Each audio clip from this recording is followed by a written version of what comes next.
Hi, everybody.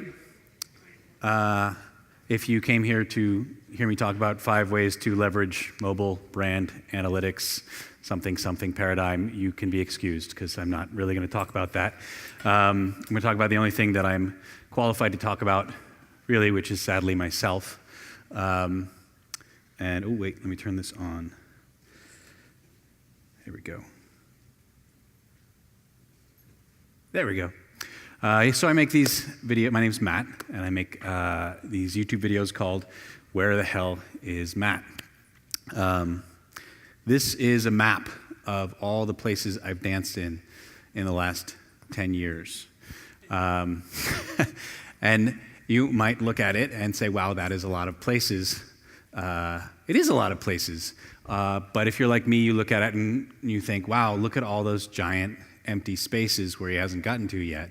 That's all I can really see when I look at the map. But I promise you, there are really good reasons why I haven't yet gotten to those big empty spaces, and probably never will. This is the first time I ever danced badly on video. It was 10 years ago, 2003. I'd left my job as a video game designer, and I didn't really know what I wanted to do, but to stall and buy time, I decided to take the money I'd saved up and spend it on a big trip around the world, or at least to as much of the world as I could afford to see. A couple months into that trip, I was in Hanoi, Vietnam with a friend, and I used to work with him, so he knew this dance that I did. When it was time to go to lunch, I was usually the first person who wanted to go to lunch because I was pretty tired of my job. And so I would get up and I'd go around to rally people. And if they didn't get up to go to lunch and they insisted on continuing to work at their desk, I would kind of go like this and do this little dance so that they became so distracted that they had to get up and go to lunch with me. So when we were taking pictures in Vietnam, he said, why don't you go stand over there on the curb and do that stupid dance you do with this digital camera that I just bought. Now, how many of you right now have something in your pocket or purse that you can shoot video with? Raise your hand. Okay. I don't see a hand that didn't go up. How many of you carried something 10 years ago that you could shoot video with in your pocket? Wow, not one semi-hand. Okay, yeah, I didn't either. But I bought this thing, and it was really novel 10 years ago to have the ability to shoot video anywhere. And so I used it. I did this silly dance for 10 seconds, and I thought, well, that was pretty fun, and I'm going to a lot of places on this trip. I'm going to keep on shooting those little videos and maybe string them together when I get home, and it'll be a nice little memento for me of all the places that I went, and that was it. I promise you, this skinny me from 10 years ago did not realize in that moment that his life was being profoundly altered. And it wasn't, actually, for a couple more years. I went and I did that little dance, and I made the video, and I got home, and I put it on my little Where the Hell is Matt website, and as an MOV file that you had to download in order to watch, and there it sat for 2 years. 2005, somebody sent me an email and told me that my video was on this site called YouTube. And I clicked over to it, and I saw, yeah, there's my video right there playing immediately in Flash. And 600,000 people had already watched it. And on the details in the corner, the little description text said, please donate money to me so I can continue traveling at matt.harding@paypal.com. Somebody had posted it and was collecting donations. Actually tracked the guy down and said, I don't know who you are, but please knock it off. He wrote back and said, I've collected $235 so far. I'd be willing to cut you in on 5% of it. So that was a shocking realization that of a lot of things. When I saw the video on there, my first reaction was I wanted to curl into a ball and hide in terror that people were going to watch this video and make fun of me. And it's YouTube. You've seen comments on YouTube. But actually, believe it or not, they weren't doing that at all. The video got passed around a lot, and people had an amazing reaction to it. It made people feel good. It made people want to travel. It made people smile. And I did not see that coming.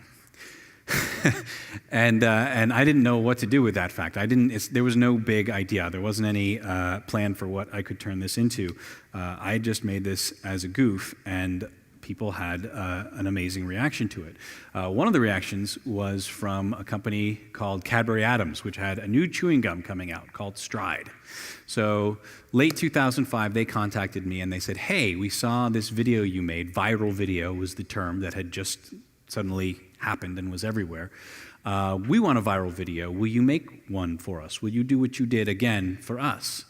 And I said, well, are you going to pay for it? And they said, yes. And I said, then sure. And I went to Wallingford. There's a map store there, and I got the biggest map of the world that I could find, biggest National Geographic map, and I drew this Indiana Jones dotted line all over the world to all the places I was going to go. They gave me 6 months and a budget to make another video for them. So I flew out to Parsippany, New Jersey, where their headquarters is, and I rehearsed this. I unrolled the map across their conference room desk, showed them this big map of the world. Here are all the places I'm going to go for you. Here's what I'm going to do. They listened very politely and then kind of said, great, we don't really care.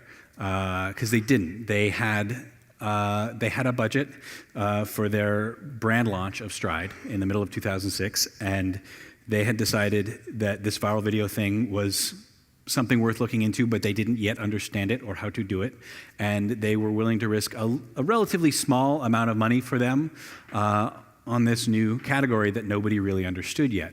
So they didn't put any strings on what I could do. They said, you don't have to chew gum, you don't have to wear a Stride t-shirt, you don't have to really do anything, just make a video that a lot of people will watch and put our logo at the end of it.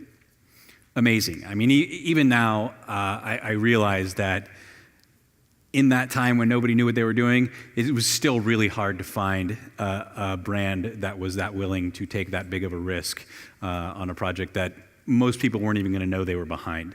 But I was lucky enough to run into them, and so they sent me off in 2006. I got to go wherever I wanted, and I was determined to have the time of my life, and I did.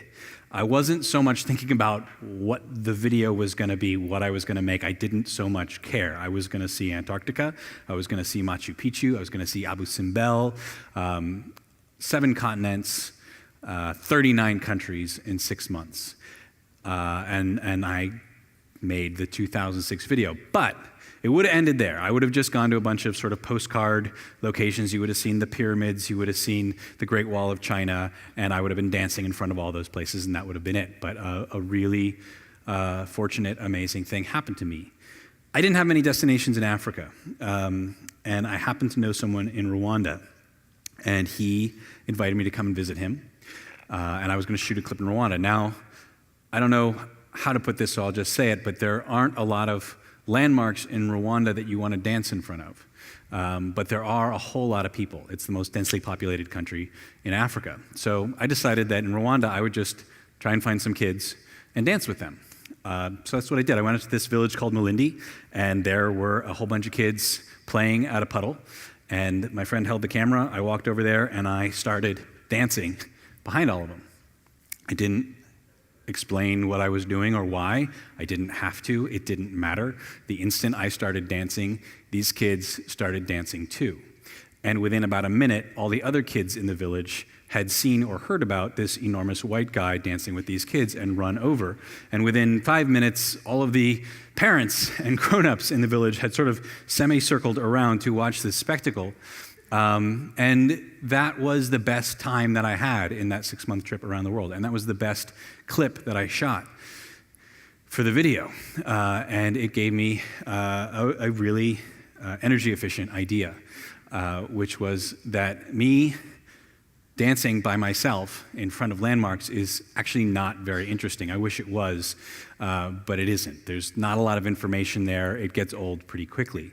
But me dancing with other people, acting as a catalyst to bring people together, acting as a proxy for the viewer to help transport people to those places, was very, very interesting because you get to see people let their guard down. Dance has a really interesting property to it, which is that it breaks down barriers. We show our true selves if you do it right.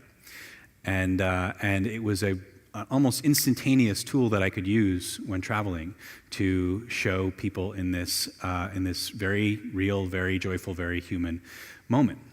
So another thing I learned, did I skip 2 slides? Yeah, well, there's the old slide. Another thing I realized on this trip is that my weakness is my strength. I'm not very good at dancing. But if you were walking down the street and you saw that guy on the left dancing, you would think, wow, that's amazing, that's beautiful, that's so much fun to watch, I wish I could dance like that, and isn't he dead? But you wouldn't think, I'd really like to run over and join that guy, because it's intimidating. But this guy on the right sets a really low barrier for entry. You watch him dancing on the street and you think, whatever I do, it's probably not going to be any worse than that, so why the hell not? And I could use that to bring people out to dance with me. So I put the 2006 video out, which was for the most part just me dancing by myself. And it actually did very well. It got over 10 million views in a few days or weeks, I think. And YouTube put it on their front page. It was great. It was a success, and as far as Stride was concerned, they were very happy with the tiny little risk they took on the video. So I was able to go back to them and say, hey, thanks so much for sending me around the world. I had a fantastic time, but I did it wrong, so you need to send me around the world again to make another one. And they said, okay. And it really was pretty much that simple. So that's how I got to make the 2008 video, where I went to another 40-some countries, and everywhere I went, I let people know. Because my inbox after the 2006 video, the main thing that happened from that video and from those 10 million views was I got inundated with email. This was before really Facebook was a thing. It was before Twitter was a thing. And the way we communicated with each other was primarily email, and I put my email address on my website. So I just had these Outlook folders full of emails from all these different countries, literally every country on the planet saying, hey, you forgot to dance where I live. You've got to come here. So I decided to use that, and I made a database. And so when I went to these countries, I was able to put the word out, and lo and behold, every single place I would go, people would show up. So that 2008 video was where I finally got it right, and it changed my life. The video now has, I think, 45 million views. How many of you guys have seen it? Okay, about half the room. So that's what 45 million views is. It's about half of a room. It's okay. People who haven't seen it, I'm not offended. Plenty of other folks have. It changed my life in a lot of ways. I remember the day after the 2008 presidential election, I was sitting at home watching The Daily Show with my partner, Melissa, and they were showing clips of countries all around the world reacting to the news that Obama had won the presidency. I know it's a very different time now, but they were showing this spontaneous jubilation all around the world, and we're sitting there watching it, and then I hear the music from my video come on, and then they start showing clips from the video of people dancing all around the world, and I'm sitting there with Melissa, and our jaws are on the floor. I had not heard this was going to happen. And then they cut to Endor, and you see Ewoks dancing with C-3PO in jubilation. And then they cut to, I think, Michael J. Fox doing the wolf dance from Teen Wolf, and all to the music. It was an amazing moment. I was very, very proud.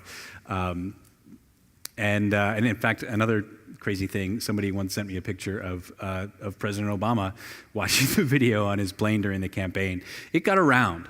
And a really good indicator of that is if you Google the name Matt, you can do this right now on your phone or whatever.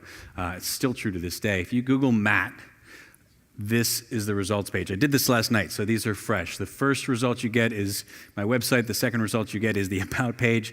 Then you get Matt Mullenweg, who created WordPress, and he put his name in the meta tags of every WordPress blog.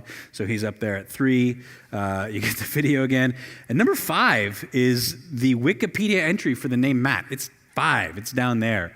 There might be some SEO people in the audience tonight. I would love to understand why 5 years after the video came out, it's still the top search result for Matt. But it's pretty cool that it is.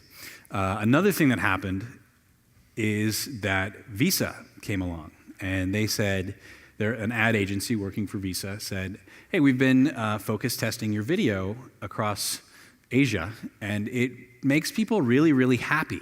And we would like to build an ad campaign around your video where we would basically have you come out and do the same thing in our markets all over Asia. Wow. And I was kind of torn. I was ambivalent about that and kind of hemmed and hawed about it. I said to Melissa, Visa wants to build a bunch of TV commercials out of this thing I've been doing, this video, to sell credit cards. Do I want to do this? And Melissa, in her sagacious wisdom, said to me, yes, you're going to do that. You dumbass. So that simplified the decision for me, and I went out and filmed this series of TV commercials for Visa that still 5 years later air in Japan and the Ukraine and Dubai, and I'm not even really sure where, they don't tell me. But that made life a lot easier for me, and it meant that I could continue this habit I had of not having a job for a while longer, in fact, maybe even indefinitely. And it was great. So we bought a house. Melissa and I started a family, settled down. I kind of stopped traveling for the most part and kind of thought I was done. But then a couple of years went by, and I had a lot of time to think. And there was this thing that kind of stuck in my craw about the previous videos. This is something I hadn't been able to do. When I made both of the previous videos, I had to sign a contract that said I wouldn't go to this list of countries, and they were countries that the U.S. had, I think, trade sanctions against. So there's countries like Afghanistan and Pakistan and Iraq, North Korea, Syria, Lebanon. I couldn't dance in those countries. And it was really bugging me by that point, because the more I traveled, the more I realized that those places, I would get off the plane in countries like that and be terrified. What are people going to do? What are they going to think? What are they going to say to me? Am I going to be threatened for being an American? And I kept learning and relearning over and over again that the answer is no. The best example of it for me, the most enlightening experience, was when I went to Yemen. Yemen is called the most dangerous place in the world. That doesn't mean it is, it just means somebody called it that. The U.S. does drone strikes there, or did up until recently, I'm not sure, on an almost daily basis. Outside the capital city, Sana'a, it's basically lawless. There are warlords who rule in the surrounding villages. It's a pretty objectively unsafe place. But I went there, and I remember the first day I got there, I hired a driver, Mujahid, whose name itself terrified me, to drive me around the surrounding region. And yet it also scared me a little bit that he had a giant dagger in his belt. But it calmed me down a little bit that everybody else in the country had a giant dagger in their belts too. That's just how they dress. Mujahid didn't speak a word of English, and my Arab was pretty rusty too. And in fact, that day that I arrived, I remember in the news, it came out that an Al-Qaeda cell operating in the city I was in, had fired a rocket grenade at a U.S. oil company there, and so they were telling all U.S. citizens, including the State Department, to get out of the country immediately. I was there by myself, so there was no one to tell me, you're crazy, let's get out. So I hired Mujahid, and we drove around the countryside. Now, I'm not saying that was a good idea, but I will tell you that I had a wonderful time, and everybody I met in those days of driving around in the most dangerous place in the world was friendly and welcoming. In fact, it almost kind of seemed like they were going out of their way to be extra nice and friendly. And if you've been to the Middle East before or been around Muslim culture, you know that welcoming guests, welcoming travelers is a big deal. And it's actually a very welcoming place to visit in spite of everything else. But I realized there, and I've realized in so many other places, that the people whose actions are driven by fear and hatred and ignorance are vastly outnumbered everywhere, anywhere you go. Most people are just going about their day, and they don't want to hurt anybody. And we forget about that. And the news makes it really hard to remember that as well. You know, you You don't look at the news every day and see it say, the headline, things are pretty much okay in most places. That's the truth, but the news doesn't say that. It's not the news's job to say, it could be a lot worse. The news tells us what's wrong, and our caveman brains have a disproportionate response to this information. We think that the world is all coming to get us, that everything's going to hell in a handbasket. But the data tells us it's not true. If we looked at data and if we responded accordingly to the data, we would realize that there is less crime, less war, greater civil liberties than there have ever been before. And if you're thinking in your head, that's not true, things are really, really bad in a whole bunch of places, you know what? People weren't even thinking about those problems 50 years ago. We are making the world better, whether we realize it or not. We are making a better world to live in. And imagine if we all knew that. Imagine if we all carried that knowledge with us, and how would it change our actions? How would it change us? How would it change our societies if we knew that the world is safer and more open than it's ever been? So I realized I had this neat trick with this video, which is that when you see people in these places laughing and dancing and being silly, it goes straight into the bloodstream. You realize it emotionally. The data doesn't really change our perception, it doesn't change our behavior, but when you recognize something emotionally, it does. And the video, seeing people dance, was really useful for that. So I decided I wanted to make one more video and really focus on including those places that I hadn't been able to get to before. So I had a mission. And one thing that I knew then and definitely know now is if you're going to make a YouTube video, the last thing you want to have is a point. That is death to any YouTube video. And I knew that going in, but it didn't change anything. I mean, I had something that I wanted to say. And so I set out in 2010 to go pitch this thing and to go explain that I'm going to make this video that's going to make people feel better about the world. And I will say that I was a little bit naive and probably a lot arrogant in my approach to selling this video, because the last ones had been really, really successful, and I felt like this was going to be no problem.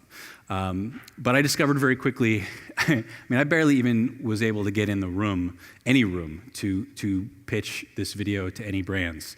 And when I did, the few times that I did, I was in rooms not of just marketers anymore. I was in rooms of social media analysts. I was in rooms of viral gurus, people with job titles like that. By this point, the Wild West days of internet marketing were over, and there were people whose jobs were to understand this stuff. And they had budgets for this kind of marketing, and those budgets were already spent. And they knew what worked, and they had committed their budgets to those things that worked. So some guy coming in with some crazy idea that might work wasn't a very tantalizing proposition anymore. So I kind of just got the boot from everywhere I tried to sell this video. It wasn't a very sellable concept. So I was stuck, and it was a really, really scary time. My partner by that point was pregnant, and we had a baby on the way, and we just bought a new house, and I didn't know how I was going to pay for this video of me traveling around the world dancing like an idiot. Mentioned it a few minutes ago, you may recall that whole visa thing that happened kind of solved the problem for me. I did the last thing that you should ever do, which is spend your own money on a project. But it was the only way I could make it work, and it was really, really scary. This thing had come along, this amazing windfall, this ad campaign, and I spent the whole thing to self-fund for 2 years the creation of this 2012 video that I was making to try and make people stop being so afraid of each other. And so I made it, and it came. How many of you guys have seen the 2012 video? Raise your hand. Okay, that's like 3-4 hands in the room. That's the difference between 45 million views and 12 million views. 12 million views or 11 million views, not that bad, but not as many people have seen it. Fortunately, something that happened between 2008 and 2012 was YouTube monetization. You guys probably know about it now. It used to be when you watch a YouTube video, you just get the video. Now when you watch a YouTube video, you have to watch a damn ad before you get to the video. it's annoying for me, it's annoying for everybody who watches them, but it's also great for the people who put those videos up. And because of YouTube monetization, I didn't need a sponsor.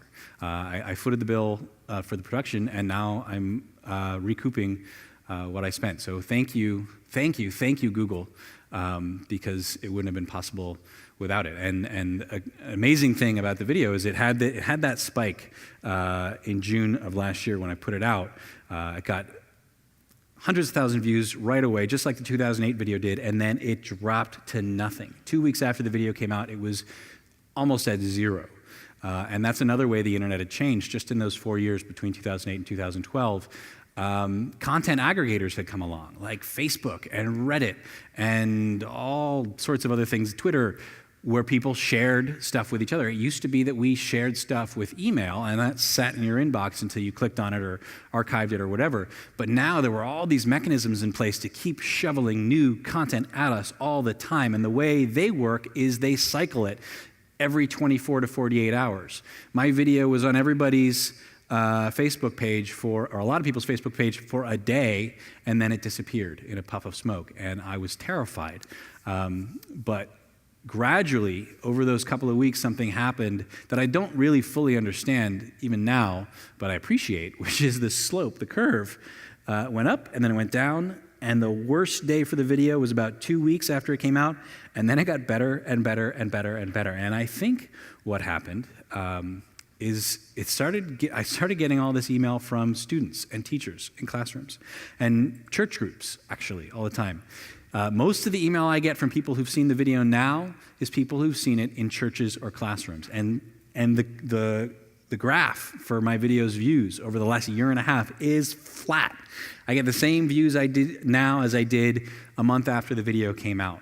And it gives me a pretty steady check every month, which has been wonderful and not predicted at all. Because the way YouTube videos go, if you don't know, is it goes like this, and then it goes like that, and then you're done.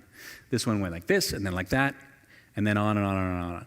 So it's been great. One last story I want to tell you is from the making of that 2012 video, and it's an experience I had that kind of summed the whole 10-year journey up for me. This was in Pyongyang, North Korea. Now, a lot of people ask me, probably the most frequent question I get asked these days is, how did you get into North Korea? It's actually not hard at all. Any one of you, as long as you're not a journalist or can passably get away with saying you're not a journalist, you can get into North Korea. They're happy to have you. They're happy to take your tourist dollars. What you can't really do so much there is interact with North Koreans, especially if you don't speak Korean. But I wanted to go there, and I wanted to dance with North Koreans. So I explained to Choreo Tours, which brings people in there, what I was doing. They knew what I was doing. It's a UK company, so they understood it, and they were going to let me go and try it. The North Korean tour guides, however, I explained to them, so I'm coming here, and on Kim Jong-il's birthday, which turned out to be his last birthday in 2011, he died later that year, when you have the big mass dance celebration, I want to go and I want to run in and I want to dance with a whole bunch of people. And the North Korean tour guide would kind of go, yes, and kind of laugh. And what I learned later was that when someone in North Korea laughs, I was told this, when someone in North Korea laughs at you, it's not because they think you're funny, it's because you're making them very, very uncomfortable. And that's what I was doing to this poor guy. I was telling him I was going to do the one thing that you really most of all cannot do in North Korea.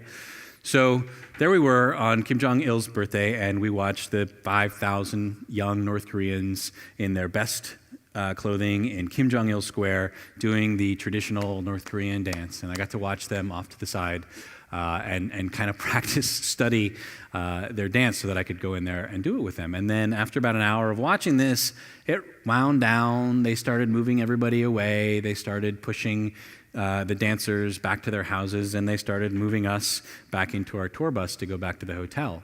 And I panicked. I was devastated because this was the whole thing. This was what I'd come to North Korea to do, and this was what I was pretty much making the whole video for, and the moment was disappearing right in front of me. I looked over at Simon, our UK tour guide, and he was watching this happen too, and he looked back at me, and he said, "Go." So I had my tripod with me, I grabbed it, and I ran across Kim Jong-il Square, big open square. Tour group over here, dancers over here, security guards with guns all around. Ran across the square into this crowd of people, did not have a plan, plopped the tripod down, hit record, and then started doing their dance, like this. And immediately when I started doing their dance, all these folks you see here busted out laughing. And this wasn't the I'm making them uncomfortable laughing. This was the genuine, holy crap, this is hilarious laughing. And you can see a little bit in the background there up high, that's security, police. There are a bunch of them behind the camera. They did not like the situation one bit. They wanted it to come to an end. But because all of these folks, all these kids were laughing, it kind of short-circuited things. And they didn't know what to do. And I realized that we were at a stalemate. As long as I kept on doing this dance, and as long as they kept on laughing, they weren't going to stop me. But I didn't have a clip. Me doing this while 400 North Koreans laughed at me was not what I was there to do. I needed to get someone to dance with me. So between cycles of this dance, I would kind of go like this, come on, come on, come on. And they'd all go, no, we're not going to dance with you. And it went on for a very long, very awkward period of time until this one woman stepped out of the crowd and she walked up to me in front of everyone, in front of the police. In Kim Jong-il Square, she walked up to me, an American, and she bowed, and then she did the dance with me.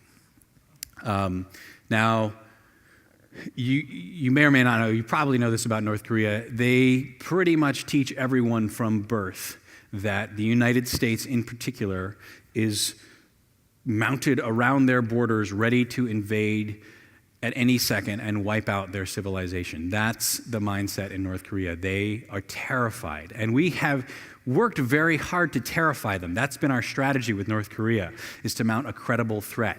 We have 26,000 U.S. forces at the border in the DMZ, even now, 60 years after the war, trying to scare the hell out of them. And guess what? We did a great job. They're really, really scared.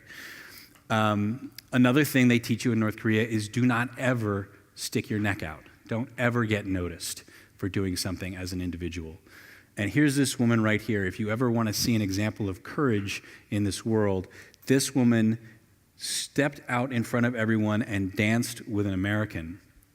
And I'm going to show you the video in a minute, and this moment is going to go by in 6 seconds, but I wanted to tell you that story so that it has a little bit more meaning when you see it, because that's the whole thing right there. We don't need to be afraid of each other. And wow, wouldn't it be amazing if we went through life, all of us, with that knowledge, like she did. So I'm going to show you the 2012 video. I'm glad that most of you haven't seen it, because now you're going to have to sit through it. Thank you very much for listening. And here's the video.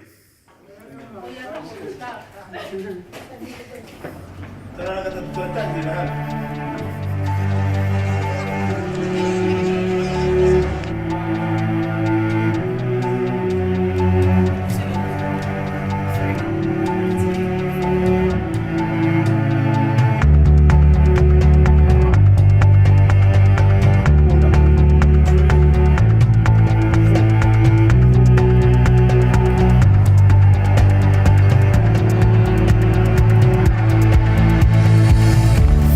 day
Thanks.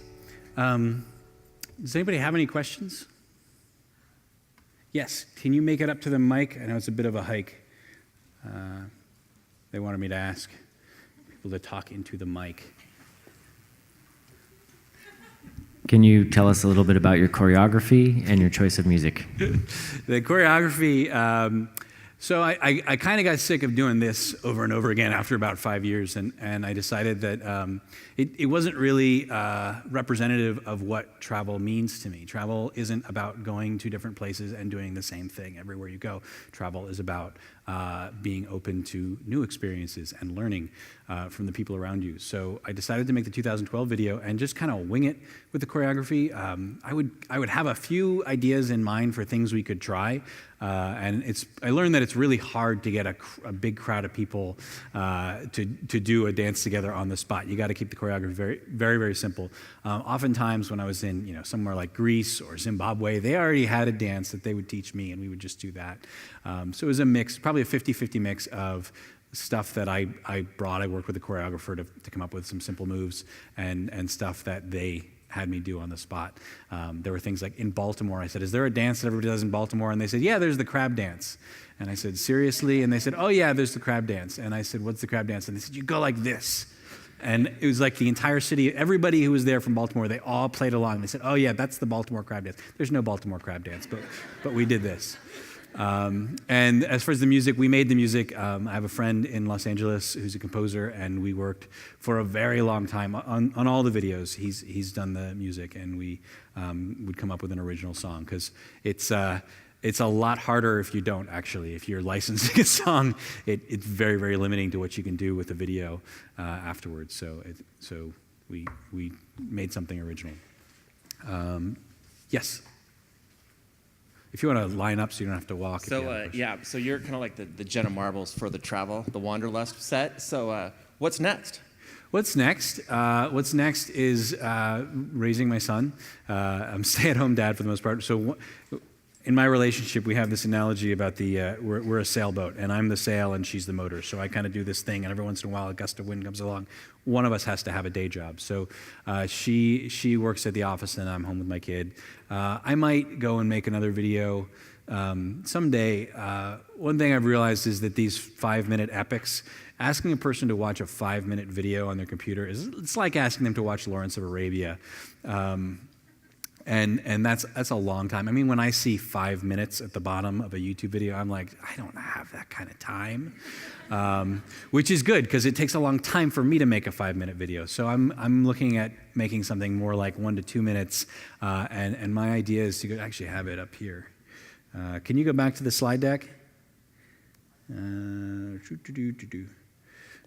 next video I want to make is going to be about wonder. I want to make a video about the amazing, impossible places that exist in this world that we don't so much know about, that we don't get to see. This is an example of just a few of them. And actually the idea I'm playing with is trying to find, what I do is not that interesting, as I pointed out, but there are people who can do incredible things, and to try and bring a performer with me of some kind, either fire stick dancers, or I'm talking to Cirque du Soleil performers who can do amazing tricks, about going with me to these places, and I would just kind of be doing this, and then they'd be juggling fire right next to me. So that's the idea for another video, and it would not so much be a messagey thing, it would just be a whole lot of fun to do. Any other questions? Yeah, actually I have two. One is, what has been the most humbling event or a place that you've been invited to speak? That's the first question. Humbling places that I've been invited to speak. Well, I bombed at TED. That was humbling. Yeah, I think the worst talk I ever gave was at TED because I was so damn nervous. But no, I guess I mean, maybe to clarify, like have you had an invitation to speak somewhere that really sort of surprised you, that you were really honored, or I mean, in addition to, of course, Seattle Interactive? Yes, it would definitely be Seattle Interactive. Yeah, well, I mean, I've spoken. Yeah, I mean, not a lot of people have heard of this conference, but I went to EG earlier this year, and a few years ago I went down, and it's just a crazy little. They bill it. A lot of conferences I think build themselves this way, but they bill it as what TED was 20 years ago, like a fairly intimate party where Steve Wozniak and Matt Groening and all these kind of luminaries are just kind of hanging out, and it was really fun to get to speak there and hang out with a crowd like that. Oh, all right. Well, I have my second question. Sure. And let me clarify one other thing too. I think the reason I asked that question is because I think maybe a lot of people in this room will and many people that have seen your work, you come across as this very humble person, but you're doing these amazing things, extraordinarily connecting people in kind of a really simple way, but a very healing way. So I just was thinking you might have had some incredible experience with some invitation to do. Yeah, I'm kind of reluctant to. I mean, I've already now name dropped, so I don't want to do more of that. Yeah. But it is. Yeah, there have been some definitely humbling experiences, and I've been contacted by some. You know what? There was an email that I got a long time ago when I was first starting out on this that just said, "Really enjoy the. Oh my God, really enjoy the energy in your videos. Keep doing what you're doing, Walter Cronkite." Oh, no way. Yeah, and this was shortly before he passed away, and that had a huge effect on me. And I was with a friend who was Australian at the time, and she had never heard of Walter Cronkite, and she said, "Who is he?" And I said, "Well, he's kind of like Abraham Lincoln." I know that sounds weird, but I sort of equate the two in my head. It was like getting an email from Abe Lincoln. We went to visit my aunts that night. We were on a road trip, and I was telling her about the email, and I said, "Can you explain to my friend who Walter Cronkite is?" And she said, "He's kind of like Abe Lincoln." So yeah, that was a humbling. Cool. All right, well, here's my second question, and then I'll leave the mic, I promise. So do you have other, are you going to have books and other, will there be offshoots from the video? Do you have other things that you're going to be doing kind of in the same spirit? I did a book a few years ago. It's okay. It's okay. Yeah, I should have brought some. But yeah, you can download the ebook. You can get it on the Kindle store. It might even be the Apple store. I did a book, and I do these talks. But I really value and appreciate how short all of our attention spans are, and not in a bad way. I mean, we're all really busy. So I'm much more interested in getting 40 million people to look at something for a couple of minutes than go really deep into whatever I have to talk about. I'm more interested in that and kind of having a big impact with something very simple and small that maybe flicks a switch in some people's heads. Maybe 40 million people will watch it, and maybe most people will just go, "That's cute." A few people will go, "Hey, maybe I need to change, maybe I need to change things up a little bit. Maybe I need to leave my job and go travel for a while." And a lot of people have emailed me that, and that's my favorite thing to hear, is from people who got turned on to the idea of seeing the world and living in a larger world because of that tiny little thing they saw on YouTube. First off, hats off for what you're doing, connecting cultures and doing it in such a simplistic and fun way. So hats off to you for that. Thanks. This is, as brands, a lot of people here, agencies, brands, whatever, this is user-generated content writ large. How would you counsel, brands and agencies to think about, at a smaller scale, doing something that's fun, interesting ways, whether it's for a big multinational company or a small startup? How do you think about, using the content, using these fun snippets to actually connect with people in whatever industry? Oh, I think to a marketer, I would say you can see it in all sorts of mediums. You can chart the history and see these pockets of time where nobody knew what worked.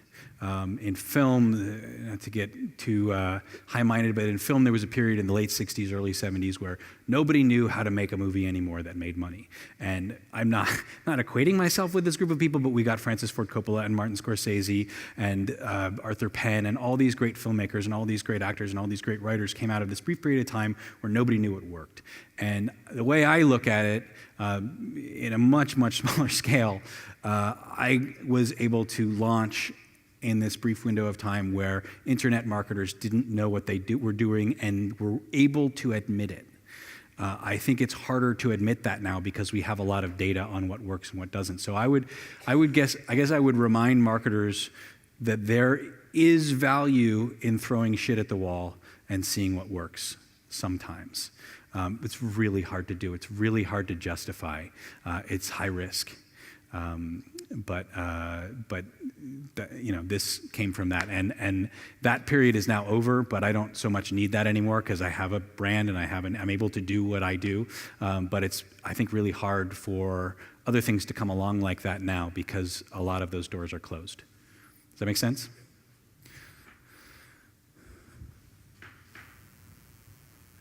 Can we, the audience, come dance with you? You know what? Come up. I'm about done. Come on up and dance with me. Anybody who wants to, we can do a big one, or if you want to just dance one-on-one, come and grab me. I'm not going anywhere. Thank you so much for your time. And anybody who wants to dance.